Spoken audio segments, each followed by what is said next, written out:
Usaha Dokter GIA punya anak dengan cara sperma idol. Betul. Nah sama waktu itu aku juga IVF. Ini sekarang udah IVF. Jadi lucu Om dan kalau untuk jadi embrio kan butuh sperma dan sel telur. Nah aku udah dari istriku itu disuntik-suntikin. Terus akhirnya berkembang sel telurnya jadi banyak. Ada 13 di sebelah kanan, 13 sebelah kiri. Bener. Dipanen. Jadi 26 sel telur. Dari 26 ternyata yang matang itu 16. Yang buah ranum banget gitu.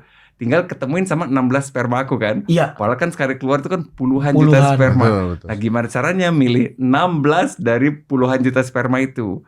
Itu kita sebut sperma idol. Melawak dokter. berkomedi. Jadi caranya masih inget Ninja Warrior gak? Oh, tahu. Atau Benteng Takeshi, Yeah. Benteng Tahu, Takeshi. yeah. Jadi spermanya dikasih halang rintang sedemikian rupa. Yang terbaik yang mana? Siapa yang berhasil tembus dan paling cepat, wah itulah sperma super. Dan dapat 16. Dari 16 itu dijoinin sama sel telur tadi. Dari 16 itu apa yang terjadi? Jadi semua Om. Jadi aku udah punya 16 calon anak, 16 embrio. Itu kan kesebelasan plus pemain pengganti kan. Udah punya 16 deh. 16 tapi kan calonnya. tergantung bisa jadi atau enggaknya ya dok. Lo Betul. enggak dong? Setelah jadi 16 itu Iya. Om, diapain? Diapain dok? Tinggal dimasukin ke rahim namanya embrio transfer dan itu belum dilakukan. Nah dokternya bilang sampai sebatas inilah yang bisa dilakukan.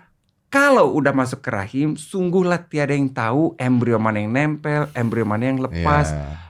Karena itu udah hak prerogatif Tuhan. Jadi kata dokternya rahim itu udah areanya Tuhan. Nggak ada Tapi yang tahu. jalan ke sananya seenggaknya udah diambil nih. Iya, udah Jadi dilakukan, udah setengah ikhtiarnya, lah, iya. ikhtiarnya gitu Tinggal loh. tawakal. Paham nggak sih? Iya. Paham. Nggak. Tapi tiarnya misalkan dari Tuhan lahir ada anak gitu kan. Iya betul. Tapi berpengaruh juga nggak dok? Maaf ya dok yang agak sedikit ini kecil sama besar. Ya, itu apa ini bahasa